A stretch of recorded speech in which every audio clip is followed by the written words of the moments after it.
الحمد لله رب العالمين الرحمن الرحيم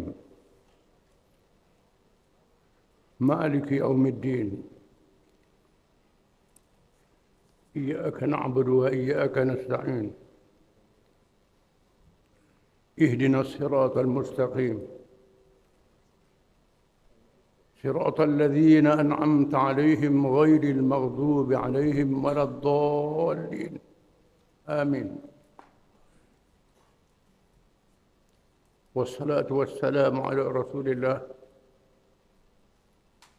وعلى آله وصحبه ومن تبعه ونصره ووالاه ربنا زدنا علما وارزقنا فهما وحكمة. Seterusnya kita bincang mengenai Al-Asma'ul Husna, nama-nama yang terbaik bagi Allah Subhanahu wa Ta'ala yang wajib kita beriman, kita percaya kepadanya. Banyak namanya, antaranya 99 nama disebut dalam riwayat At-Tirmizi. Dia sampai nama-nama yang lain. Kita sapa kepada nama yang ke-67.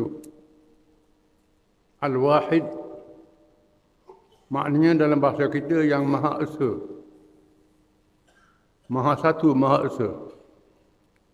Firman Allah Ta'ala, wa ilahukum ilahun wahid. La ilaha illa huwa ar-Rahmanur Rahim. Surah Al-Baqarah ayat 163. Artinya, dan Tuhanmu adalah Tuhan yang Maha Esa. Tidak ada Tuhan malaikat Dia yang Maha Pemurah lagi Maha Penyayang. Maha Esa. Tak banyak Tuhan, Esa saja. Antara namanya yang Maha Esa. Berkata Al-Hulaimi rahimahullah, Al-Wahid itu mengandungi beberapa makna. Yang pertama, bahawasanya tiada yang qadim, sedia lain daripadanya, yang tidak ada mula bagi adanya. Sentiasa ada. Di mana yang lain bermula daripada tiada dulu, baru ada. Allah Ta'ala ada terus. Tak ada mula bagi adanya. Fikiran kita tak sampai, itulah dia Allah Ta'ala. Tak mampu kita nak fikir. Dan tiada Tuhan yang lain daripadanya. Tak ada Tuhan yang lain. Allah saja Tuhan. Kalau nanti Tuhan yang lain, itu salah. Syirik, kufur, dosa yang paling besar. Maka ia Maha Esa. Tiada baginya sekutu. Tidak ada sekutu bagi Tuhan. Tak bersyarikat dengan siapa-siapa. Sehingga berlakunya berbilang dan terbatas esanya. Kalau ada sekutu, ada syarikat, berbilanglah Tuhan. Maka bukan esa lah. Dia sebut Maha Esa, dia saja Tuhan. Adapun agama-agama yang melantik Tuhan-Tuhan yang lain daripada Allah, itu agama yang sesat. Yang kedua, bahawasanya zatnya, zat Tuhan. Zat yang tidak harus berbilang dengan yang lain. Maknanya ia bukannya jauhar, bukan bersifat benda. Zat Tuhan ni bukan benda macam kayu, batu, tubuh manusia. Kita tak nampak. Dan bukannya arat, bukan sifat yang berdiri dengan yang lain. Bukan sifat dan bukan benda. Itu zat Tuhan yang Maha Esa. Yang ketiga, makna Al-Wahid itu ialah Al-Qadim, yang sedia kala adanya, sebagaimana makna yang disebut dahulu. Berkata Asy-Syaikh Hasanin Makhluf rahimahullah, bekas mufti Mesir, maknanya Al-Wahid itu ialah yang tiada dua berbilang pada wujudnya, tidak berbilang pada adanya. Maka ialah yang esa pada zatnya, sifat-sifatnya, af'alnya. Kalau kita bilang sifat Allah Ta'ala banyak, macam mana? Tiap-tiap satu sifat tu Allah Ta'ala sahaja bersifat begitu. Tak ada yang lain. Sifat dia banyak. Tapi tiap-tiap satu sifat tu Allah sahaja yang punya, tak ada yang lain. Yang maha berkuasa, yang berkehendak, yang maha mengetahui. Allah Ta'ala sahaja yang bersifat begitu, tak ada yang lain. Afalnya, perbuatannya, makhluk dia banyak. Tiap-tiap makhluk itu Allah Ta'ala yang boleh buat. Yang lain tak boleh buat macam Allah Ta'ala. Pada mencipta dan mentadbir. Mencipta alam, menjadikan makhluk dan mentadbir alam. Bukan sahaja Allah Ta'ala mencipta, menjadikan makhluk, Allah Ta'ala jadikan tiap-tiap makhluk itu ada peraturan, ada undang-undang masing-masing. Makhluk malaikat ada peraturan dia. Makhluk manusia ada peraturan dia. Makhluk binatang ada peraturan dia. Makhluk matahari ada peraturan dia. Makhluk bulan ada peraturan dia. Tiap-tiap bintang ada peraturan dia. Di mana tiap-tiap makhluk ini bergerak dalam peraturan dia. Tak boleh keluar daripada peraturan dia. Tiap-tiap makhluk itu. Malaikat contohnya pada malam Isra' dan Mi'raj. Dan Nabi naik ke angkasa lepas. Bertemu Allah Ta'ala, tetamu Allah Ta'ala. Bila sampai di Sidratul Muntaha, Malaikat Jibril tak boleh naik. Kerana Sidratul Muntaha ni tak boleh ditembusi oleh cahaya. Malaikat dijadikan daripada cahaya. Ini kelebihan Nabi Muhammad SAW. Boleh naik mengatasi Malaikat Jibril alaihi salam. Sidratul Muntaha ni cahaya tak boleh masuk. Malaikat dapat cahaya. Sepadang dia sekadar itu saja. Begitulah macam kita sebut. Pohon kayu ada peraturan dia. Ada pohon kayu tumbuh dalam air, tumbuh di atas darat, tepi laut, di bukit-bukit, gunung ganang, dalam paya. Binatang itu juga ada kawasan dia, ada peraturan dia. Ada yang makan, jenis makan rumput, jenis makan daging dan sebagainya. Ini ketetapan Allah pada tiap-tiap makhluk. Dia tak boleh dipindah. Tiap-tiap makhluk itu ada Tuhan yang mentadbir. Alhamdulillah Rabbil Alamin. Segala puji bagi Allah, Tuhan yang mencipta dan mentadbir seluruh alam. Tiada sekutu baginya pada semua perkara yang tersebut. Tak ada siapa yang boleh tadbir makhluk macam tu. Allah Ta'ala saja. Daripada sebesar-besar makhluk, bumi, bulan, bintang, matahari, sehingga sekecil-kecil makhluk yang gaib yang kita tak nampak. Semua ditadbir Allah Ta'ala. Itu yang nama Mana Al-Wahid. Allah Ta'ala saja. Yang ke-68, As-Samad. As-Samad maknanya yang bergantung kepadanya segala sesuatu. Semua bergantung dengan Allah Ta'ala. Firman Allah Ta'ala, Allahus Samad. Surah Al-Ikhlas, ayat 2. Artinya, Allah adalah Tuhan yang bergantung kepadanya segala sesuatu. Semua makhluk bergantung kepada Allah Ta'ala. Kejadian dia, peraturan dia, rezeki dia, ajar dia dan sebagainya, bergantung pada Allah Ta'ala. Berkata Al-Hulaimi rahimahullah, maknanya al-maqsur bil hawaij, yang dikosakan segala hajat dengan bergantung kepadanya. Semua makhluk berhajat kepada Allah Ta'ala. Perlu Allah Ta'ala beri rezeki kepada dia. Allah Ta'ala beri nyawa kepada dia. Beri macam-macam kepada dia. Dikatakan juga dengan makna yang berhak dikosakkan kepadanya. Yang berhak kita niat segala amalan kita kerana dia, bukan kerana yang lain. Kerana Allah Ta'ala menjadikan kita, maka ibadat kita mesti kerana Allah Ta'ala, bukan kerana lain. Dan kita sembah dia kerana Allah Ta'ala, bukan kerana lain. Kemudian tiada terbatal berhaknya dalam perkara ini. Di antara hilang sifatnya dengan perginya orang-orang menyimpang dari kebenaran dan sesat jalan. Walaupun manusia lawan Tuhan, tak ikut perintah Allah Ta'ala, sifat ketuhanan dia tak kurang. Tak kurang sifat ketuhanan Allah Ta'ala. Kalau Allah Ta'ala beri kepada semua makhluknya, tak kurang pada Allah Ta'ala. Sekiranya Allah Ta'ala, sekiranya semua makhluk, manusia daripada Adam sehingga hari kiamat. Sekiranya makhluk jin daripada awal sehingga hari kiamat. Makhluk malaikat, semua sekali minta dengan Allah Ta'ala, Allah Ta'ala beri belaka. Beri belaka. Tak kurang milik Allah Ta'ala laksana tak kurangnya air laut yang dicelup jarum. Itu kehebatan dia. Tak kurang apa yang bini Allah Ta'ala. Dengan sebab itu, kita kena bergantung kepada Allah Ta'ala. Diriwayatkan dari Ibn Mas'ud radhiyallahu anhu, katanya, As-Samad itu ialah Tuhan yang besar kemuliaannya. Kemuliaannya tak ada bandingan, tak ada tandingan. Tak ada yang mulia pada Tuhan. Dengan sebab itulah diharamkan nama Syahansyah. Syahansyah ni raja bagi segala raja-raja dalam bahasa Parsi. Haram, tak boleh. Kerana raja bagi segala raja-raja Allah Ta'ala saja, tak boleh. Diharamkan. Kalau kita gelar raja bagi segala raja-raja, tak boleh, haram, tak boleh. Kerana raja bagi semua raja Allah Ta'ala, tak boleh. Diriwayatkan oleh As-Suddi, katanya iaitu yang dikosakkan kepadanya pada memohon perkara-perkara yang digemari dan yang diminta pertolongan daripadanya ketika menghadapi kesusahan. Bila kita susah, kita kena minta dengan dia, pertolongan dengan dia dalam semua keadaan. Termasuklah manusia yang tak percaya adanya Tuhan. Ada manusia etis tak percaya adanya Tuhan. Bila terdesak, fitrah dia percaya ke Tuhan.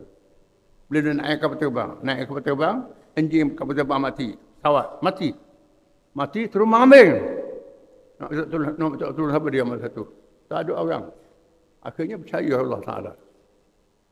Percaya ke Tuhan. Duduk di lautan yang luas, tengah-tengah laut kapal besar, mai ribut. Gelombang yang besar, nak tenggelam kapal. Orang tak percaya ke Tuhan. Masa tu, percaya Tuhanlah menyelamatkan. Bila naik atas darat, lupa pula ke Tuhan. Ini. Manusia sifat dia, begitu. Fitrah dia percaya kepada adanya Allah Ta'ala. Dikatakan Lenin ialah pemimpin komunis yang terkenal. Ajaran komunis tak percaya kepada Tuhan. Tuhan tak ada. Lenin pemimpin yang menubuhkan negara Soviet Union. Kuasa besar dulu yang hilang dalam tahun 80-an. Lenin dia tak percaya ke Tuhan. Bila dia sakit, setelah segala doktor pakar macam-macam jenis pakar tak boleh buat lagi. Masa tu kerana sakit, sebut nama Allah. Sebut nama Tuhan. Anggota pelik Biro Parti Komunis tanya dia, mengapa sebut Tuhan? Kan kita tak percaya ke Tuhan? Tak tahan sakit kata. Mana fitrah manusia percaya padanya ada Allah Ta'ala. Diriwayatkan dia Al-Husayn Al-Fadl, katanya As-Samad itu maknanya yang membuat apa yang ia kehendaki dan menghukum apa yang ia kehendaki. Tiada yang menolak pada ketetapannya dan tiada yang menghalang pada qada'nya, pada hukumnya. As-Samad maknanya apa dia nak buat mesti jadi, tak ada halangan. Apa yang dihalang tak jadi, buat macam mana sekalipun. Ini makna As-Samad, hebat. Diriwayatkan dari Ibn Abbas radhiyallahu anhuma, ialah As-Samad yang maha besar. Tiada mengatasinya sesuatu pun. Tak ada yang boleh mengatasi Allah Ta'ala. Tak ada boleh lawan Allah Ta'ala. Diriwayatkan tidak ada kuasa besar dalam dunia yang kekal selama-lamanya. Kuasa besar. Kerajaan Samud, kerajaan Ad, kerajaan Fir'aun.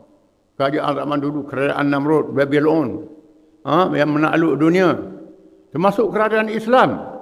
Kerajaan Nabi Sulaiman alaihi salam. Kerajaan Nabi Zulkarnain yang menakluk dunia. Bila habis tempoh dia, tak ada, hilang. Tak kekal. Yang kekalnya ialah kerajaan Allah Ta'ala saja. Tak boleh mengatasi Allah Ta'ala. Diriwayatkan dari Abi Hurairah radhiyallahu an, katanya ialah yang berhajat kepadanya pada tiap-tiap sesuatu dan tidak berhajat kepada sesuatu pun. Semua yang lain berhajat kepada Allah Ta'ala. Kita tak ada kalau Allah Ta'ala tak adakan kita.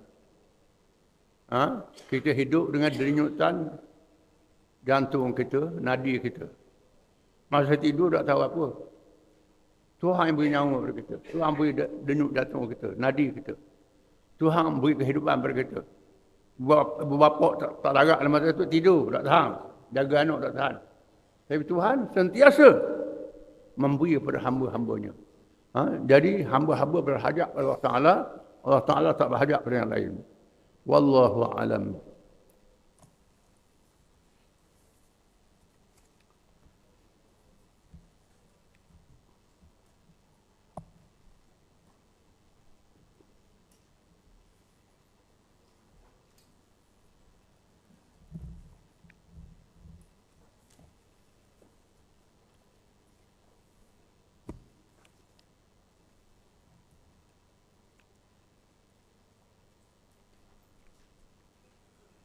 Bismillahirrahmanirrahim. Pembukaan Barakah ataupun Sayyidina Isa dan Trablus Tripoli, iaitu Libya hari ini. Setelah berjaya menakluk Mesir, tentera Islam buat pimpinan Amr bin As menakluk Libya. Setelah berjaya membebaskan bandar pelabuhan Iskandaria, iaitu bandar Mesir yang terkenal sampai hari ini berada Iskandaria ini. Amr bin As radhiyallahu anhu menggerakkan tentera Islam untuk mara lebih jauh ke barat, yakni keluar dari bumi Mesir dan seterusnya memasuki Libya. Di mana tentera pimpinan Amr bin As berjaya menawan Iskandaria, pelabuhan Mesir yang terkenal. Setelah itu berjaya mara ke Libya. Amr bin As ini seorang penglima Islam yang handal, yang cerdik, yang bijak, yang pintar, sehingga jadi kajian pakar-pakar tentera pada hari ini. Pada masa dia baru masuk Islam, Nabi lantik jadi penglima. Baru masuk Islam, Allah lagi lantik jadi penglima. Suruh tawan Zatus Salasil. Zatus Salasil ini satu daerah yang ibu dia, mak dia asal situ. Oleh kerana dia asal situ, maka Nabi suruh dia pimpin tentera. Sayyidina Umar, sahabat Abu Ubaidah di bawah dia. Sahabat besar di bawah dia, kerana dia ada pengalaman kawasan itu. Kepintaran dia. Dan Nabi perintah, Nabi kata kena taat. Apa arahan dia kena taat. Amr bin As ni, kerana dia ada kepintaran. Bila sampai di Zatul Salasi waktu malam, musim sejuk. Bila orang nak pasang api, dia arah jangan pasang api. Lalu pada tentera kata tak tahan sejuk sangat ni. Sejuk. Barang saya pasang api, aku campur dalam api dia tu. Pasang aku campur dalam api. Takut. Nabi suruh aku arahan dia. Jadi tak pasang api, takut. Lepas tu, esok maya subuh, walai ambil semayang, dia tayamum. Lepas dia tak imam pula. Baru masuk Islam dia tak imam. Abu Ubaidah minta ijazah, dia aku ketua, aku jadi tak imam. Besoknya berperang. Setelah berperang, musuh berundur. Musuh lari, berundur. Kejar separuh jalan, cukup. Berhenti, balik. Apa pula ni? Dah kita menang, musuh lari, kejar ni. Suruh balik. Apa hal ni? Dah kita menang, kejar teruslah musuh. Dah dia suruh berhenti, suruh balik. Lalu bila balik ke Madinah, sahabat mengadu ke Nabi tentang perbuatan dia ni. Nabi panggil dia, mengapa kamu larang orang pasang api dalam keadaan sejuk? Dia kata, kita ada di kawasan musuh. Kalau kita pasang api, musuh tahu di mana kita berada. Musuh tahu kita duduk di mana. Tahu jumlah kita. Dan musuh boleh serang hendak kita. Ini. Sampai hari ni pun, askar pakai ilmu ni. Bila berlaku perang, suruh padam api dan sebagainya. Dikaji oleh orang bukan Islam. Kemudian, mengapa orang lain ambil semayang, mutayamum, pakai debu je. Dia kata, Tuhan beri kemudahan. Kalau kita mudarat pada jasad kita, boleh tayamum. Mudarat, sejuk, membawa mudarat. Dia nak perang pula. Jadi lemah. Tuhan kata, kalau keadaan uzur, mudarat, boleh tayamum. Nabi kata betul. Mengapa musuh berhenti? Setelah musuh lari-lari berhenti. Dia kata, pada pandangan saya, musuh lari nak perangkap kita. Nak kepung kita. Dia lari, kita kejar-kejar, dia lari. Kalau kita ikut lagi, kita kena kepung. Ada pasukan lain yang nak kepung kita. Jadi bila kita kejar, dia lari, kita balik. Musuh dah halau dah. Dari segi perang saraf, perang propaganda. Kita dah menang, musuh dah kalah. Kita bukan nak perang hari ini je. Nak perang lagi. Ini. kepintaran Amr bin Auf radhiyallahu anhu. Sepintar-pintar dia pun, bila orang kafir hantar dia ke Habasyah, bila orang Islam berhijrah ke Habasyah, orang kafir hantar dia dengan Suhail bin Amr, pujuk Raja Habasyah supaya jangan benar orang Islam hijrah Habasyah. Dia kalah dengan Ja'far bin Abi Talib radhiyallahu anhu. Kalah berdebat mengenai agama, dan Raja Habasyah masuk Islam, dan dia tak balik Mekah dah, tu pergi Madinah masuk Islam. Dia masuk Islam. Sekarang Khalid bin Walid radhiyallahu anhu. Jadi Sayyidina Umar tugaskan dia untuk melawan Mesir, melawan Utara Afrika kerana kepintaran dia dalam peperangan. Kerana kepandaian dia. Dia seorang jeneral tentera, seorang diplomat. Diplomat yang bijak. Nabi atau utusan atau surat ke Raja Masraq dan Oman. Dia bawa surat. Jumpa Raja Masraq dan Oman, dia berjaya memujuk Raja Masraq dan Oman masuk Islam. Raja Masraq Oman masuk Islam. Dia bawa surat Nabi. Ini kepintaran dia. Amr bin Auf ni. Jadi Padanglah ditugaskan untuk menawan negeri yang besar, Afrika. Jadi dia selepas menawan Iskandariah, pelabuhan Mesir, dia suruh mara ke Libya. Hal ini adalah bagi menghapuskan bahaya dan ancaman Rom seterusnya dijangka akan datang. Seterusnya akan datang dua buah daerah utama yang menjadi pengkalan tentera Rom di Afrika Utara, iaitu Barqah dan Trablus Barat, Tripoli hari ini. Dua wilayah ni, wilayah jadi pengkalan kepada tentera Rom, membahayakan kedudukan orang Islam di Mesir. Jadi kena tawan dua-dua ni. Amr bin Auf radhiyallahu an sendiri memimpin badan tentera Islam dalam operasi ini. Tentera Islam tidak menghadapi apa-apa tentangan di Barqah. Di Barqah tak ada perlawanan, boleh tawan. Apabila penduduknya berdamai dengan tentera Islam tanpa menganut Islam, kerana mereka tidak dipaksa masuk Islam. Tak dipaksa masuk Islam, mereka lebih bersedia berada di bawah kerajaan Islam dengan membayar cukai yang tidak zalim. Berbeza dengan yang sanggup mendapat perlindungan, keamanan. Begitu juga mereka lebih sanggup mendapat perlindungan, keamanan dan keselamatan di bawah kerajaan Islam. Di mana penduduk Tripoli, Barqah ni sanggup seorang diri. Duduk bukan Islam. Kerajaan Islam pula suruh bayar cukai, jizyah. Jizyah ialah cukai keselamatan. Kalau orang Islam, zakat fitrah, zakat pertanian, zakat perniagaan. Orang bukan Islam bayar cukai. Cukai jizyah. Jizyah ni kerana kita jaga keselamatan dia. Dia bayar cukai pada kita. Dia tak perlu jaga keselamatan. Kemudian cukai pertanian, kharaj. Cukai perdagangan, iaitulah cukai perniagaan. Di mana bayaran pula lebih murah pada Rom. Rom menindas. Orang Islam tak menindas. Adapun kota Trablus pula merupakan pengkalan tentera Rom yang berkota dan bersenjata. Trablus ni ada kota. Kota yang teguh. Dan senjata banyak. Maka tentera Islam terpaksa menghadapi pertempuran sengit dengan tentera musuh yang ramai jumlahnya.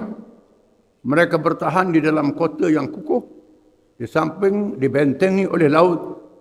Oleh hal yang demikian, kepungan terpaksa dilakukan sehingga memakan masa sebulan. Sebulan kepung Tripoli. Kerana kota dan ada laut pula. Orang Islam pula tak ada perahu, tak ada kapal, tak ada apa. Kejayaan dicapai oleh tentera Islam apabila mereka mendapat maklumat bahawa tiada kota dari arah laut. Ruang ini berjaya ditembusi dan masuki oleh tentera Islam ke dalam bandar Trablus, bandar Tripoli. Bila laut tak ada kota, orang Islam ambil peluang masuk ke laut. Masuk ke laut.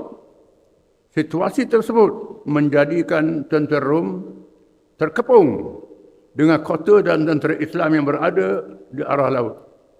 Menyebabkan nak lari kota ada depan. Belakang pula laut. Samudra India ada belah laut. Hanya musuh yang berjaya meloloskan diri ke laut sahaja yang dapat melarikan diri dengan kapal yang diangkut oleh mereka. Yang berjaya selamat, yang dapat lari dengan kapal. Yang lain itu tak selamat. Sama ada dibunuh atau ditawan oleh tentera Islam. Perutusan daripada Khalifah Umar radhiyallahu anhu. Khalifah Umar radhiyallahu anhu menghantar perutusan kepada Amr bin As radhiyallahu anhu supaya menghentikan kemarahan lebih jauh. Sehingga ke Tunis. Sayyidina Umar tulis surat. Cukup. Sampai Saudi saja, tak perlu mara lagi. Jangan mara ke Tunisia. Lepas tu Tunisia. Hal ini demikian supaya tentera Islam tidak terkeluar daripada jangkauan kawasan yang dapat dikawal dan wilayah Islam yang terlalu luas sehingga tidak diurus dengan baik. Kalau wilayah luas sangat, tak terkawal. Macam Perang Dunia Kedua, mengapa Jepun dengan Jerman kalah dalam Perang Dunia Kedua. Dua-duanya kalah. Peringkat memula Perang Dunia Kedua, Jepun dengan Jerman menang. Boleh tawan sampai Singapura, sampai Indonesia. Jerman, sampai Utara Afrika, sampai Rusia, dia takluk antara Jerman. Luas sangat wilayah. Bila luas, tak terkawal. Tak terkawal, orang serang balas. Serang balas menyebabkan kalah. Jerman kalah dalam Perang Dunia Kedua, Jepun pun kalah dalam Perang Dunia Kedua. Begitulah juga Sayyidina Umar mengarahkan Amr bin As supaya berhenti sekadar Tripoli saja. Jangan luas lagi wilayah. Kerana wilayah Islam sangat luas. Belah barat, belah timur sangat luas. Bila luas sangat, tak terkawal.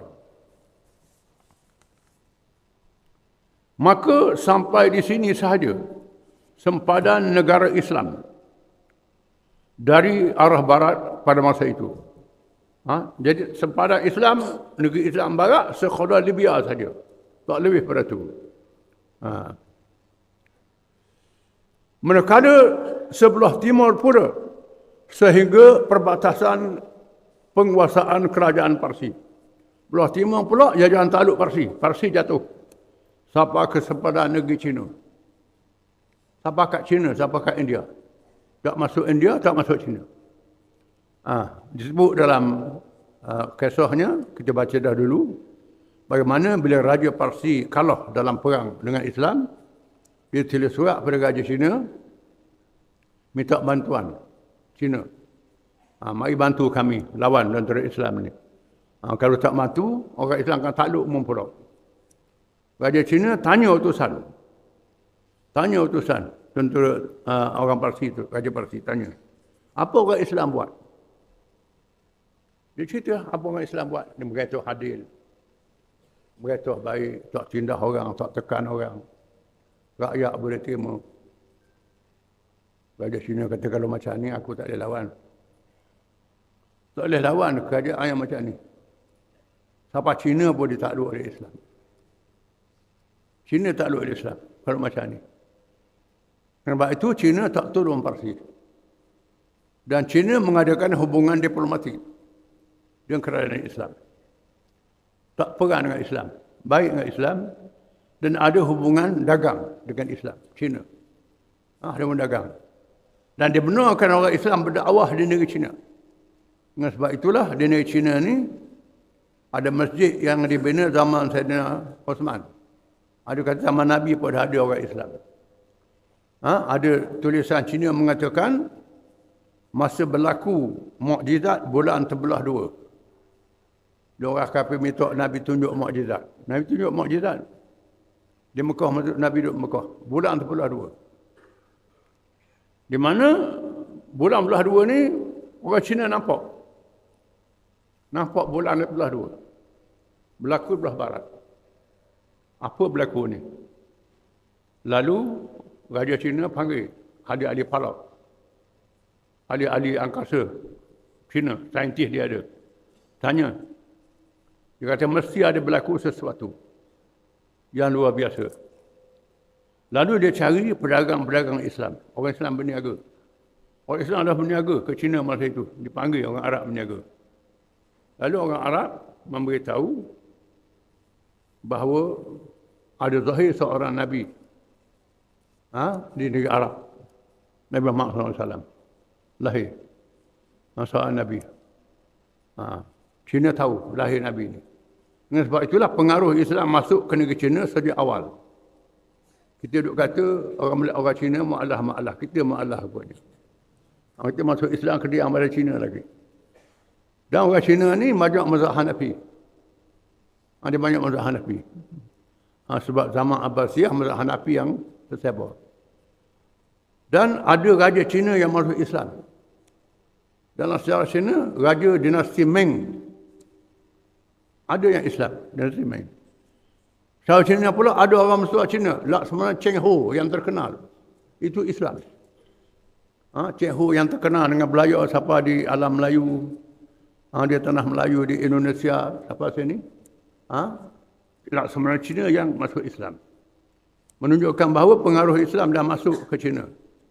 Dan Cina tak berperang dengan Islam. Termasuk di zaman Umayyah dan zaman Abbasiyah. Zaman Osmaniyah pun ada hubungan diplomatik dengan Cina, tak berperang. Dan Cina dia tidak menjajah macam orang putih dengan mereka. Dia kena menega je. Itu Cina. Dia tidak berperang dengan kita. Dia kena menega dia, nak menega. Itu budaya mereka. Itu berlaku begitu. Jadi kerajaan Islam sampai ke wilayah Cina. Natijahnya kerajaan Islam memiliki satu wilayah yang sangat luas pada zaman itu. Bahkan pada zaman kini pun. Apatah lagi pada zaman yang belum lagi wujud alat perhubungan yang canggih dan cepat. Zaman tak ada telefon, tak ada internet, tak ada kapal terbang, tak ada apa. Orang Islam boleh mereta. Daripada Libya sampai ke batasan Cina, luas. Berapa ratus kali ganda Malaysia, luas wilayah Islam ni. Orang duduk kali Islam tak boleh mereta. Islam boleh mereta. Pernah memerintah wilayah yang sangat luas. Kuasa besar dunia Islam. Sejak daripada 1 Hijrah sehingga ratus-ratus tahun, ribu, zaman kerajaan Osmaniyah. 1924 barulah jatuh kerajaan Islam. Lama memerintah, paling lama dalam sejarah kuasa besar Islam ni. Kerana pemerintahan dia yang sangat adil. Jatuh kerajaan Islam bila orang Islam meninggalkan hukum Islam. Tinggal hukum Islam, jadi punah selalu. Itu puncanya. Jadi wilayah Islam sangat luas dan Islam pernah memerintah negeri yang sangat luas. Dan Islam menerima segala kebijaksanaan daripada bangsa-bangsa lain. Ilmu bangsa lain orang Islam ambil. Ilmu Cina, ilmu India, ilmu Parsi, ilmu Mesir, ilmu apa, orang Islam ambil ilmu ni, terjemah ke dalam bahasa Arab. Sebab itulah buku-buku perubatan, buku-buku sains banyak dalam bahasa Arab. Dan orang putih belajar sains daripada bahasa Arab. Dia terjemah ke bahasa Inggeris. Ambil bahasa Arab, asal bahasa Arab. Orang Islam tinggal ilmu dia. Kerana leka. Leka dengan kemenangan, akhirnya orang Islam jadi lemah. Orang putih maju dalam keduniaan. Tapi orang putih dia ambil ilmu dunia saja, agama tak ada. Bila tak ada ilmu agama tak ada, dunia terpisah daripada agama. Jadi punah.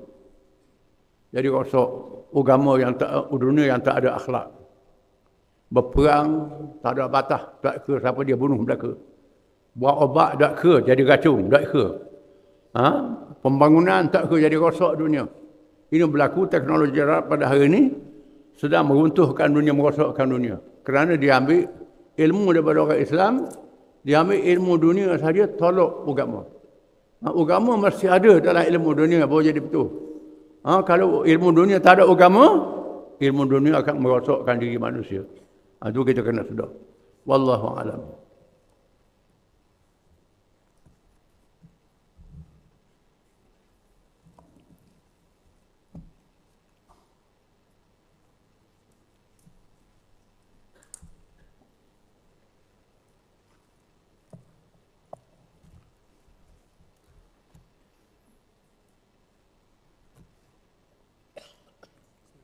أعوذ بالله من الشيطان الرجيم يا أيها الذين آمنوا لا تقتلوا الصيد وأنتم حرم ومن قتله منكم متعمدا فجزاء مثل ما قتل من النعم يحكم به ذوى عدل منكم هديا بالغ الكعبة أو كفارة طعام مسكين أو عدل ذلك صياما ليذوق وبال أمره عفى الله عما سلف ومن عاد فينتقم الله منه والله عزيز ذو انتقام وحل لكم صيد البحر وطعامه متاعا لكم وللسيارة حرم عليكم صيد البر ما دمتم حرما واتقوا الله الذي إليه تحشرون جعل الله الكعبة البيت الحرام قياما للناس والشهر الحرام والهدي والقلائد ذلك لتعلموا أن الله يعلم ما في السماوات وما في الأرض وأن الله بكل شيء عليم واعلموا أن الله شديد العقاب وأن الله غفور رحيم ما على الرسول إلا البلاغ والله يعلم ما تبدون وما تكتمون.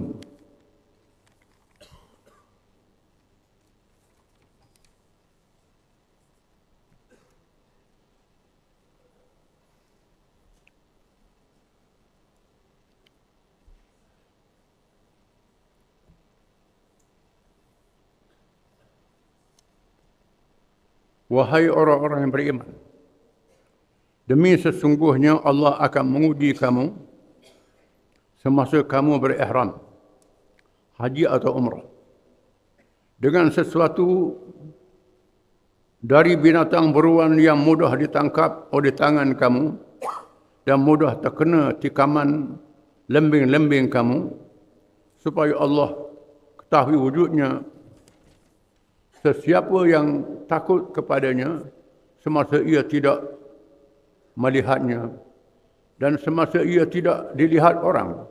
Oleh itu, sesiapa yang melampaui batas sesudah yang demikian, maka baginya azab yang tidak terperi sakitnya. Wahai orang-orang yang beriman, janganlah kamu membunuh binatang-binatang beruan ketika kamu sedang berihram haji atau umrah. Dan sesiapa yang membunuh dari antara kamu dengan sengaja, maka dendanya menggantinya dengan binatang ternak yang sama dengan binatang beruan yang dibunuh itu, yang akan ditetapkan hukumnya oleh dua orang yang adil dari antara kamu, sebagai hadiah yang disampaikan ke Kaabah untuk disembelih dan dibahagikan fakir miskin di tanah suci, atau bayaran kafarah, iaitu memberi makan orang-orang miskin atau berpuasa sebanyak bilangan cupak yang diberikan kepada orang miskin, supaya dapat ia merasai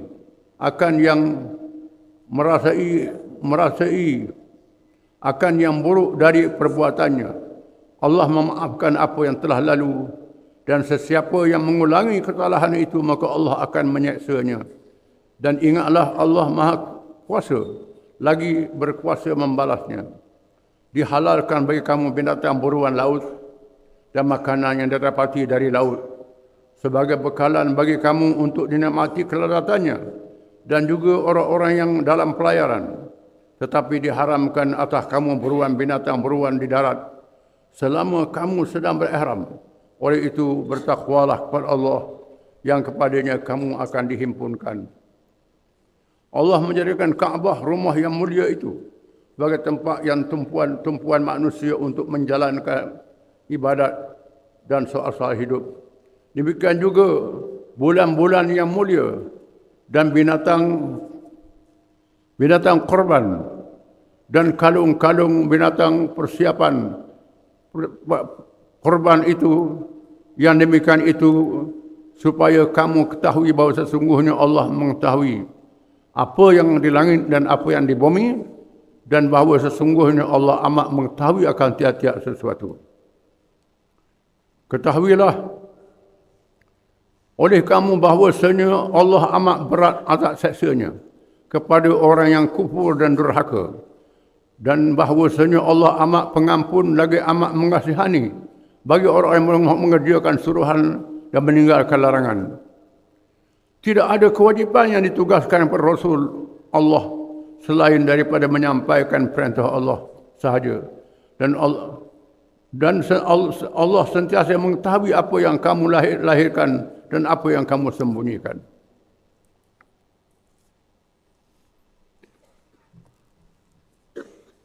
Dalam bahagian pertama, ayat yang kita baca ini, Allah Ta'ala mengharamkan mereka yang mengerjakan haji dan umrah ketika ihram membunuh binatang-binatang beruan. Ini menjadi satu ujian. Kerana memanglah di tengah jalan tu banyak binatang beruan. Kerana ada pelanduk, ada kijang, ada rusa, ada. Terutamanya zaman dulu. Di mana pergi ke tanah haram ni tanah yang aman. Untuk diamankan manusia, diamankan binatang-binatang. Dalam masa yang sama, duduk tengah buat kerja ibadat. Dalam ihram ni buat ibadat. Nanti tengah ibadat duduk kerja binatang beruan. Duduk bagi daging. Lupa, lalai daripada ingat pada Allah Ta'ala. Maka diharamkan menangkap binatang-binatang beruan. Darat. Diharamkan oleh Allah Ta'ala ketika berada dalam keadaan ihram.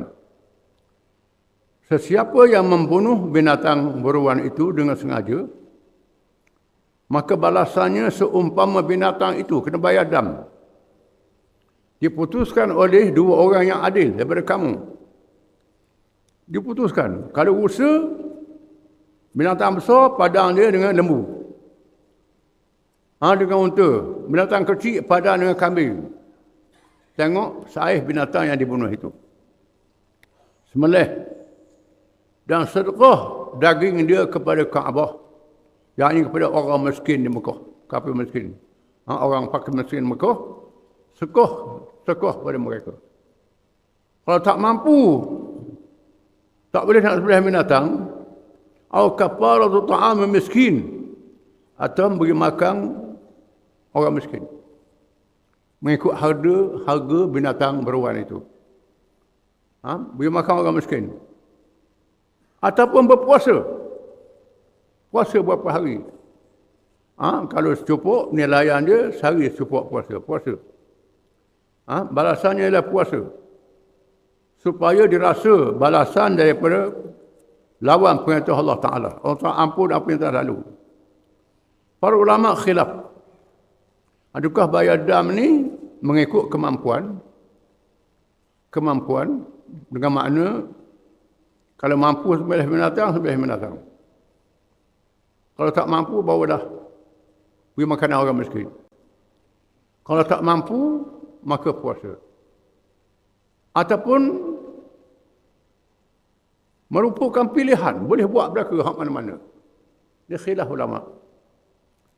Mengikut jumhur ulama, mazhab Maliki dan kebanyakan mazhab Islam, mengatakan bahawa perintah ini ala takhir, mengikut pilihan. Ikut nak buat apa mana-mana boleh belaka. Bukan mengikut kemampuan. Ada ulama kata ikut kemampuan. Mesti sembelih binatang dulu. Bagi daging. Kalau tak mampu sembelih binatang, barulah beri makan orang miskin. Kalau tak mampu, barulah puasa. Kebanyakan ulama mengatakan boleh pilih hak mana-mana. Sama ada kita nak sembelih binatang bagi daging, ataupun beri makan orang miskin, ataupun kita puasa. Banyak mana diputuskan oleh dua orang yang adil kalangan kita. Mengikut qada berpatutan binatang yang kita bunuh itu. Afallahu amma salaf. Allah Ta'ala ampun apa yang telah lalu. Apa yang kamu silap, buat dulu dah, Allah Ta'ala maafkan kamu, tak apa. Diampunkan. Ini perintah baru yang mesti ditunaikan. Hak lepas-lepas dah dimaafkan oleh Allah Ta'ala. Wa man ada fayantakhimullahu minhu. Barang siapa yang kembali setelah ada larangan ini, diburu juga, maka berdosalah dia. Berdosalah dia dan dia kena tebus dosa dia dengan bayar dam. Wallahu azizun dzuntiqam. Allah Ta'ala maha perkasa. dan sangat dahsyat hukumannya terhadap kamu kalau melawang perintah dia, tak ikut perintah dia. Allah Ta'ala maha gagah perkasa. Kalau dia lawan arah Allah Ta'ala, kita kena ikut, kena bayar dam. Bayar denda itu, jangan. Dan jangan duk ikat binatang masa kita ihram. Kerana masa itu masa ibadat, masa itu masa aman.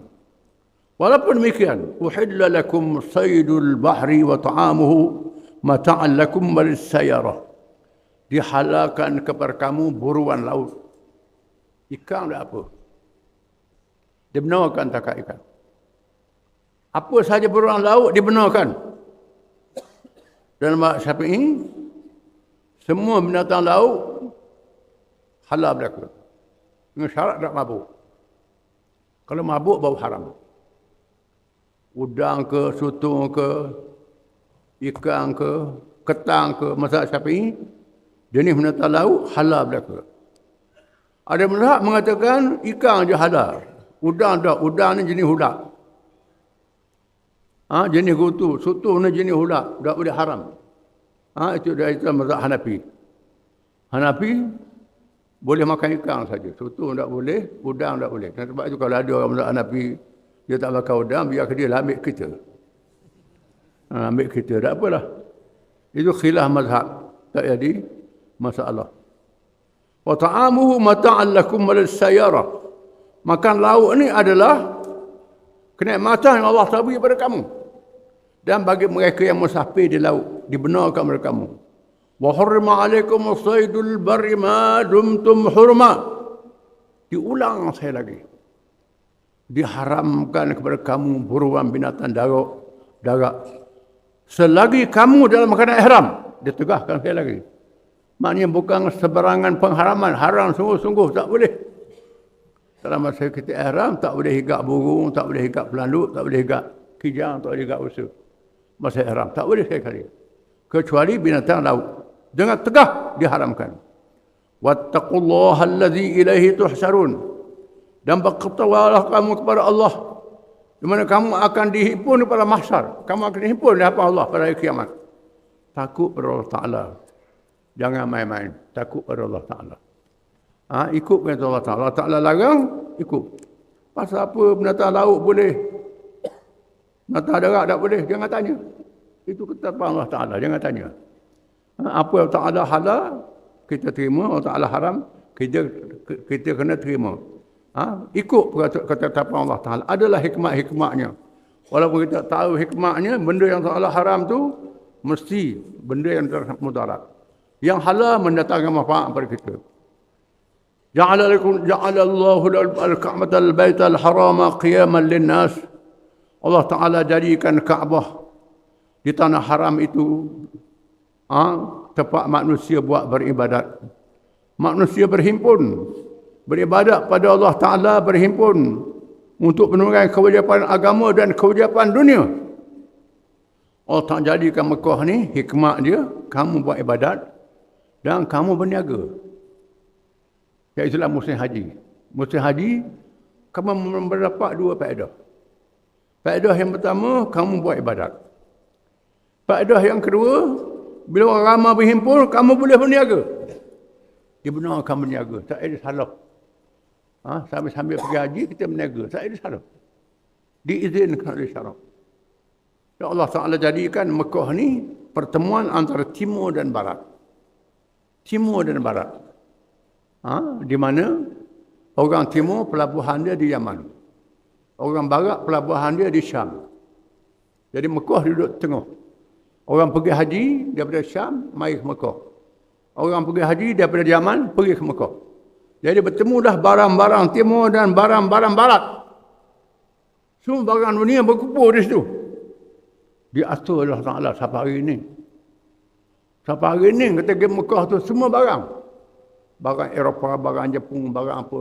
Semua. Ada di Mekah, barang Cina.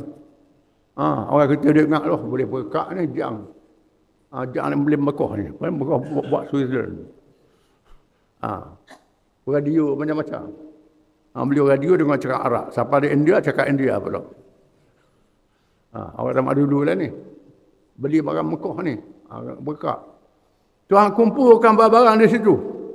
Jadi tempat manusia berhimpun untuk qiyamal linnas, tempat manusia berhimpun untuk mengerjakan ibadat. Ibadat haji yang sangat besar pahalanya. Ibadat roh dan ibadat jasad. Ibadat haji ini. Roh dan jasad. Dua sekali. Dan ibadat harta. Tiga. Roh, jasad dan harta. Sebab tu haji sangat lebih. Kelebihan dia. Dan tempat kamu berniaga. Wasyahral haram. Dan bulan yang diharamkan berperang, iaitulah bulan Zulqa'dah, bulan Zulhijjah, bulan Muharram dan bulan Rajab. Al-Ashhurul Hurum, bulan yang diharamkan berperang, iaitu Zulqa'dah, Zulhijjah, Muharram dan bulan Rajab, diharamkan berperang. Itu penghormatan tak lebih. Wal hadiah wal khalaid, dan hadiah-hadiah untuk tanah haram. Kelebihannya ialah mereka yang mengerjakan haji tamattu' bayar dam. Beri sedekah ke orang miskin di Mekah. Orang miskin di Mekah.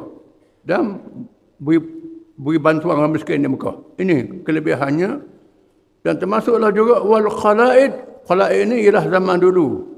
Di mana orang Arab bila dia pera unta, dia ikat unta di pohon kayu. Adalah cara amalan dia. Ikat unta di batu kayu untuk mengamankan unta itu. Allah Ta'ala jadikan begitu adat mereka. Dzalikal ilmu anna Allah ya'lamu ma fis samawati wa ma fil ard wa anna Allah bikulli syai'in alim. Sebabnya Allah Ta'ala tahu, mungkin tahu, Allah Ta'ala mengetahui apa yang ada di langit dan apa yang ada di bumi, dan Allah Maha berkuasa di atas tiap-tiap sesuatu. Semua urusan langit, semua urusan bumi adalah kepunyaan Allah Subhanahu Wa Taala. Kita kena percaya ini adalah keputusan Allah Taala. Semua hukum Allah Taala kita kena patuh, kena terima. Ya'lamu anna Allah syadidul iqab wa anna Allah ghafurur rahim. Ketahuilah Allah Taala sangat dahsyat balasannya, walaupun demikian sangat pengampun dan penyayang pada hamba-hambanya. Allah Taala dia hukum hamba dia sangat dahsyat.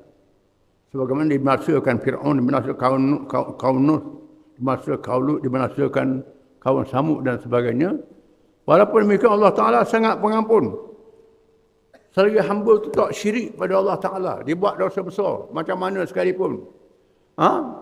Kalau beristighfar pada Allah Ta'ala pun. Kecuali orang melantik Tuhan lain pada Allah Ta'ala, itu Allah Ta'ala tak ampun. Kalau orang tu dia mengucap dua kalimah syahadah, dia Islam, buatlah dosa pun. Dosa berzina, dosa bunuh orang, dosa pun. Kalau dia istighfar, Tuhan ampun dosa dia. Jangan takut. Dia sebut dalam hadis-hadis yang banyak, wahai hamba-Ku, sekiranya kamu datang kepadaku dengan dosa yang sepenuh bumi, aku datang padamu dengan keampunan yang sepenuh bumi juga. Tuhan kata. Kalau mau minta ampun sungguh-sungguh, mau percaya pada aku ampun dosamu. Istighfar. Sesuai di atas perbuatan yang kita buat. Tak mau buat dah. Azam, tak mau buat dosa tu. Tiba-tiba buat pula. Tak tahan buat pula. Siapa lagi? Dibuka pintu taubat. Selagi nyawa belum sampai ke halqum. Selagi matahari belum naik dari arah barat. Bila matahari naik dari arah barat, tutup pintu taubat. Bila nyawa sampai ke halqum, pintu taubat tutup. Sebelum itu, Tuhan buka pintu taubat. Disebut dalam hadis kursi. Firman Allah Ta'ala, hamba-Ku minta ampun pada aku. Lepas dia minta ampun, buat dosa pula. Dia tahu ada Tuhan mengampunkan dosa dia. Aku ampunkan dosa dia. Lepas tu, tak tahan nafsu, buat dosa pula. Dia dah niat dah, tak mau buat dosa.